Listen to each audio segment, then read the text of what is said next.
السلام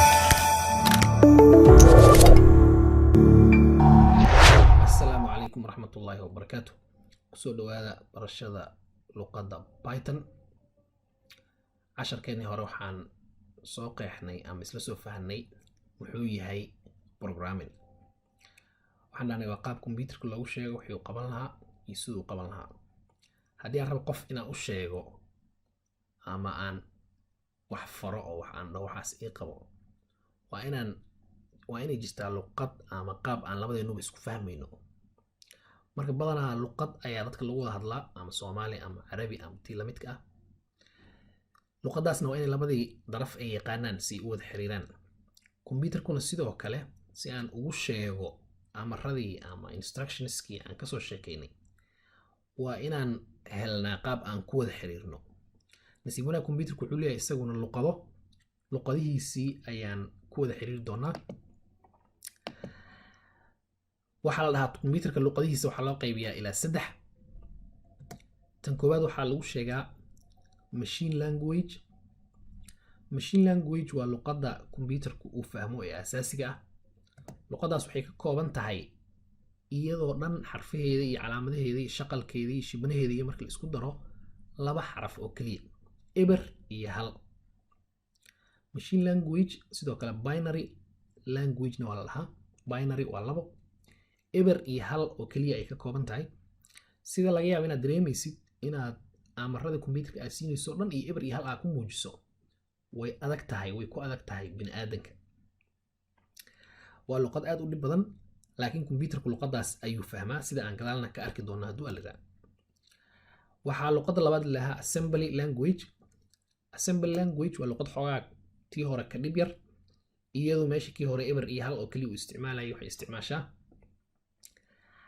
calaamado iyo sidoo kale waxyaabo lasoo gaagaabiyey. waxay isticmaashaa marka abbreviations English lasoo gaagaabiyey, sida tusaale ahaan load, save, add, ereyo noocaas oo kale ah iyo samples. xoogaa iyadu machine language way ka dhib yar tahay, laakiin iyada lafteeda way adag tahay in programyo waaweyn lagu qoro. nooca saddexaad waxaa la dhahaa high level language. noocan waxay u eg tahay amarada aan qorayno ama instructionska aan computerka siin doono sidii Englishka oo kale. English like statements waaye. tusaale ahaan waxaa laga yaabaa select, show, print, display, go to, close, exceed, waxyaabo badan oo sidaas oo kale ah.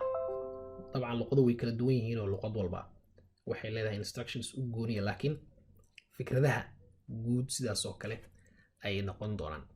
3 luqadood ayuu computer ku leeyahay marka. 3 nooca loo kala qaybiyaa luqadaha computerka: machine language, assembly language iyo high level language. faahfaahin badan oo qaabka uu computerku wax u fahmay iyo wax u sharxo ayaa noogu imaan doonto hadduu aliraa casharka ka noo xigo.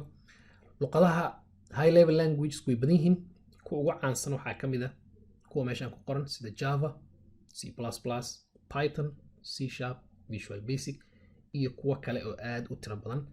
Python sida ku muuqanayso ah luqadda aan koorsadan ku baran doono, waxa ay iyadu ka mid tahay ama soo gelaysaa groupkan.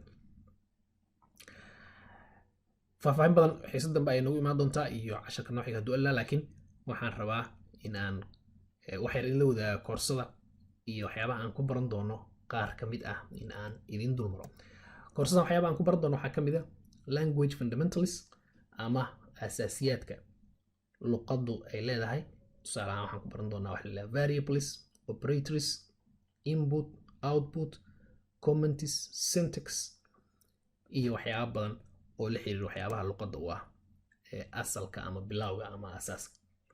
waxaan ku baran doonaa wax la yidhaha decision structures, sida tusaale ahaan if else, nested if else, logical operators iyo kuwo kale oo badan ayaan ku baran doonaa. waxaan ku baran doonaa wax la yidhaha repetition structures, while loop, for loop iyo nested loops iyo sidoo kale logical operators horaan usoo sheegay ayaan u malaynaya. waxaan kaloo ku baran doonaa wax la yidhaha functions oo chapter aad muhiim u ah programmingka. waxyaabahaas ayaan xoog ku saari doonaa koorsadan. dabcan waa koorso basic ah ama introduction ah sida magaceeda ka muuqanayso. haddii markii koorsadan aan soo dayna hadduu alliraa dabcan dadku ay muujiyaan rabitaan iyo in aad looga faa'iidaysanayo la danaynayo, waxaan hadduu alliraa u gudbi doonaa qaybta advancerka. waxaa qaybtaas hadduu alliraa ka mid noqon doono waxyaabahan ku sharxi doono files, exceptions, lists, strings, object oriented programming sida classes, objects, inheritance iyo kuwa kaloo badan oo la mid ah.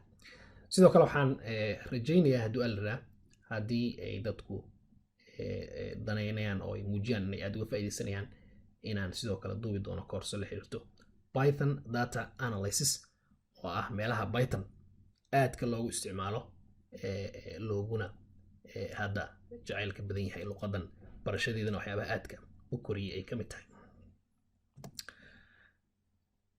sheekadii iyo way dhammaan rabtaa hadduu alliraa shaqadii aan bilaabi doonaa. waxaan rabaa inaan kusoo gabagabeeyo videogan talooyin si qofku uu uga faa'iidaysto sida ugu habboon koorsadan. waxaan kula talinayaa dhowrka shay ee soo socoto. fadlan daawo dhammaan videoska. video walba hadduu alliraa waxaan rajaynayaa instruction iyo macluumaad aad muhiim u ah inuu xambaarsan doono ayaan ku dadaalaynaa hadduu alliraa. marka bilaaw ilaa dhammaad midna ha ka tegin hadduu alliraa. waxaan ku dadaali doonaa inaan soo koobo, inaan examples ay u badnaadaan, shaqo u badnaadaan, fikradaha iyo sharxaadda wixii muhiimka waa sharxi doonaa, laakiin war badan iyo idinkuma daalin doono hadduu alliraa. more practical ayay noqon doontaa koorsadu hadduu alliraa. marka ka faa'iidayso dhammaantood. dabcan waa xiiso iyo cashar, ma ahan wax la daawanayo ama wax aad ku madadaalinaysid.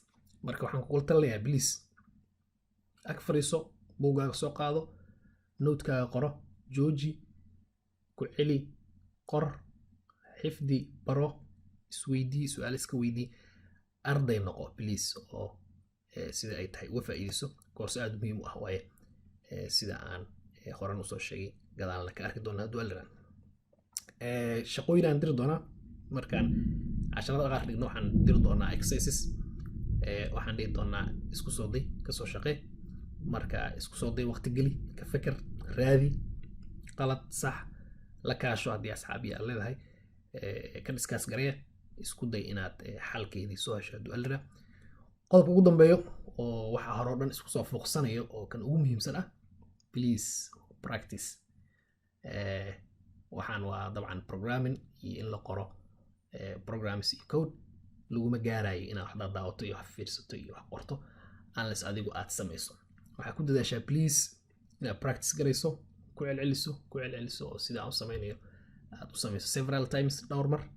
sidaas ayaa ah sida ugu wanaagsan ee aad ku baran kartid. inta aan kusoo gaweynaa inta aan ku kulmayno video xigo, aad iyo aad ayaa u mahadsantihiin. assalaamu calaykum waraxmatullaahi wabarakaatuh.